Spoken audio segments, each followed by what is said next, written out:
वो डाल दिए हैं। तो आप यहाँ से इस वीडियो को देखने के बाद एक एक वीडियो पर क्लिक करें और सभी वीडियोज़ को एक बार देख लें। अगर आपने सारे वीडियोज़ देख लिए तो आपके आराम से 14 नहीं 14-20 से भी अधिक जो है आपके प्रश्न सही हो जाएंगे। तो आप पूरे वीडियोज़ को देखना ना भूलें और इस वीडियो को लाइक व शेयर जरूर कर दें। रैम द्वारा अधिक बार प्रयोग होने वाले सूचना को संग्रहित करने के लिए किस मेमोरी में रखा जाता है? मतलब क्वेश्चन ये है कि कौन सी ऐसी मेमोरी है जिसका प्रयोग रैम द्वारा बार बार प्रयोग लिए जाने वाले डेटा को सेव करने के लिए किया जाता है, और वो है कैश मेमोरी। ठीक है, कैश मेमोरी का इसके अलावा क्वेश्चन क्या आता है, ये प्राइमरी मेमोरी से तेज होती है, यह अर्धचालक मेमोरी होती है। ये भी इससे संबंधित क्वेश्चन इसके बनते हैं। अगला क्वेश्चन आपके सामने स्क्रीन पर है, कौन सा प्रिंटर अच्छी गुणवत्ता वाली वेक्टर ग्राफिक्स को छापने का काम करता है? कौन सा प्रिंटर है जो अच्छी गुणवत्ता वाली वेक्टर ग्राफिक्स को छापता है? ऑप्शंस आपके सामने हैं, plotter, laser printer, daisy wheel printer या उपरोक्त में से कोई नहीं। और इसका सही जवाब मैं आपको बताऊंगा। इसका जो सही जवाब है वो है प्लॉटर। अगर आपके क्वेश्चन सभी सही हो रहे हैं दोस्तों, इसका मतलब है कि आपकी तैयारी अच्छी है। अगर आप भी यही जवाब दे रहे हैं और सुन पा रहे हैं, या फिर आपको आपके मन में भी यही इसके जो है सवाल जो है इसके आंसर आ रहे हैं, तो मतलब ये है कि आपकी तैयारी अच्छी है। और आप जो है वीडियो को अपने दोस्तों के साथ शेयर करना नहीं भूले, ताकि सबकी जो है इसमें तैयारी हो जाए। नेक्स्ट है, डेजी व्हील किस प्रकार का प्रिंटर है? डेजी व्हील एक प्रिंटर का उदाहरण है, तो किस प्रकार का है? इंपॉर्टेंट क्वेश्चन है, ध्यान से समझना दोस्तों। मैं आपको बताना चाहूंगा यहाँ पर, डेजी व्हील जो है वो इम्पैक्ट प्रिंटर का उदाहरण है।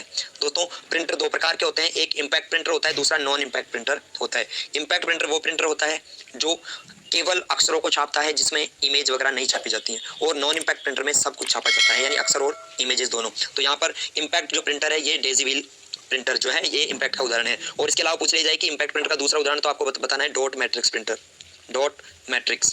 तो ये दो प्रिंटर जो हैं ये आपके इम्पैक्ट प्रिंटर के उदाहरण हैं। बाकी लेजर और इंकजेट वगैरह जो आपके हैं वो नॉन इम्पैक्ट प्रिंटर है। अगला क्वेश्चन है, डीपीआई का पूरा नाम क्या है? डीपीआई ऑप्शंस हैं, डॉट पर इंच, डॉट पर स्क्वायर इंच, डॉट प्रिंटेड या फिर उपरोक्त सभी। दोस्तों बहुत ही महत्वपूर्ण प्रश्न है, इस बार एग्जाम में पूछा भी जा सकता है। आपको याद रखना चाहिए डीपीआई का पूरा नाम डॉट पर इंच होता है, और डीपीआई जो है इसमें प्रिंटर की गति को मापा जाता है। आपसे पूछा जाए कि निम्न में से प्रिंटर की गति को किस में मापा जाता है, तो आप बताएंगे डीपीआई। ठीक है, डॉट पर इंच।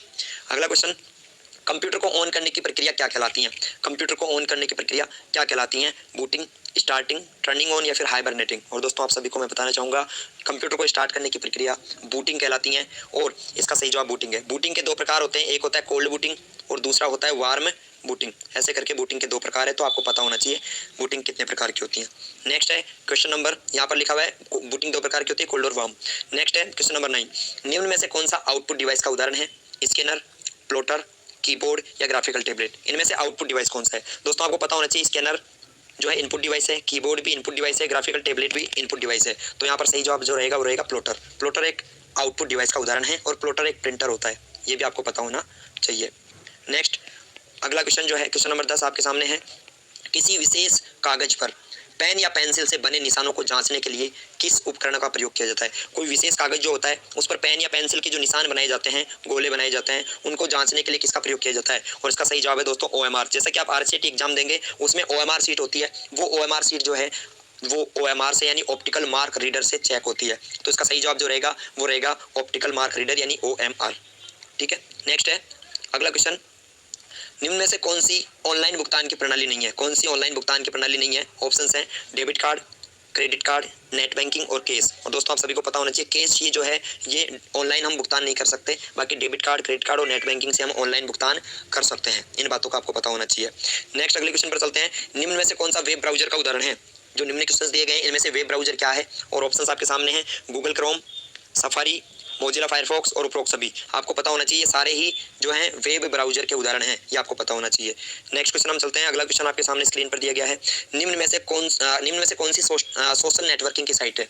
कौन सी जो है सोशल नेटवर्किंग की साइट है? ऑप्शंस हैं फेसबुक, माई स्पेस, ट्विटर व विकिपीडिया। और इसका सही जवाब जो रहेगा वो रहेगा फेसबुक। ठीक है दोस्तों, ये आपकी सोशल नेटवर्किंग की साइट है। बाकी ये इसके अंदर जो है आपकी कौन सी नहीं है ये पूछ रहा है, और यहाँ पर आपको जो है फेसबुक सोशल नेटवर्किंग की साइट है, माई स्पेस भी, ट्विटर भी और विकिपीडिया आपकी सोशल नेटवर्किंग की साइट नहीं है। तो इसका सही जवाब जो रहेगा वो रहेगा option D Wikipedia.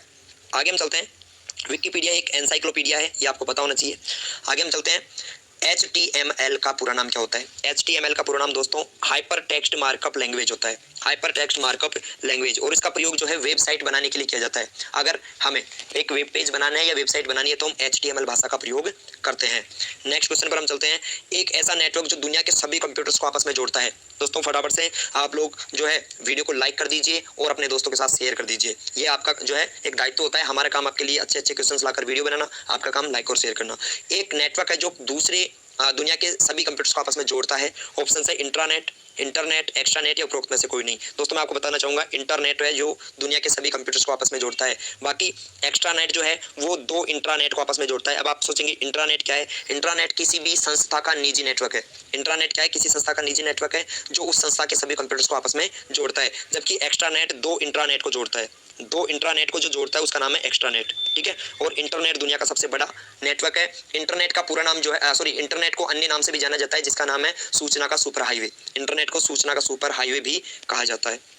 Next question है प्रधानमंत्री जनधन योजना की शुरुआत कब हुई थी?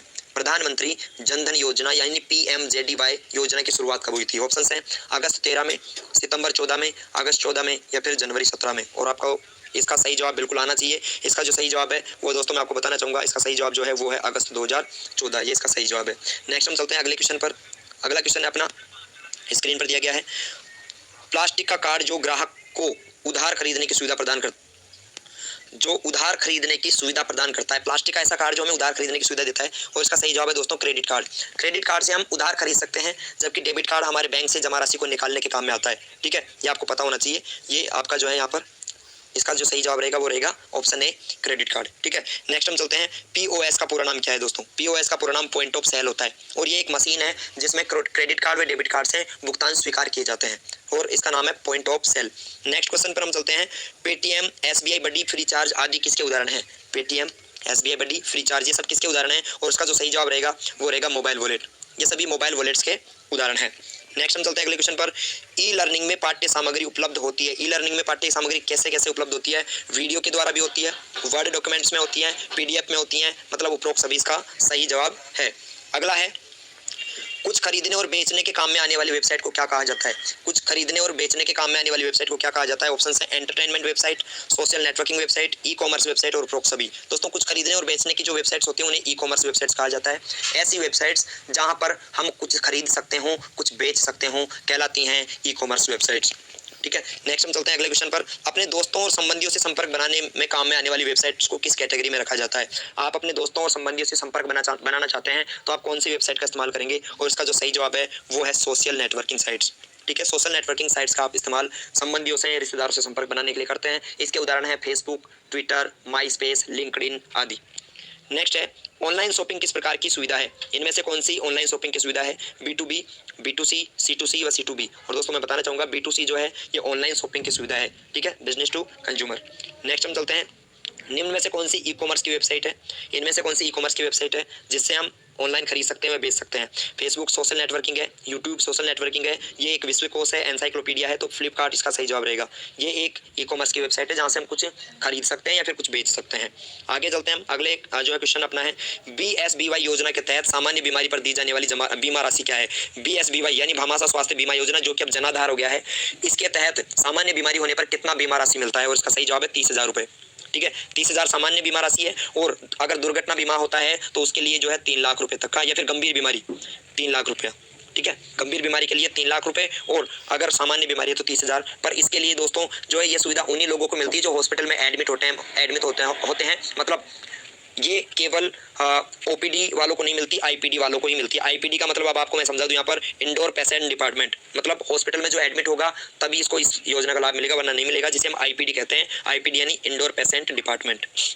नेक्स्ट है किसके जरिए आप वर्तमान डॉक्यूमेंट की किसी लोकेशन को दूसरे डॉक्यूमेंट या वेबसाइट से जोड़ सकते हैं? आप वर्तमान जो है डॉक्यूमेंट की किसी लोकेशन को यानी किसी शब्द को क्या करना चाहते हैं, अन्य किसी डॉक्यूमेंट या फिर बाहर की फाइल या फिर किसी वेब पेज इंटरनेट से जोड़ना चाहते हैं तो आप किसका इस्तेमाल करेंगे? और इसका सही जवाब है हाइपरलिंक। हाइपरलिंक इसका सही जवाब है। हाइपरलिंक की शॉर्टकट की Ctrl+K होती है।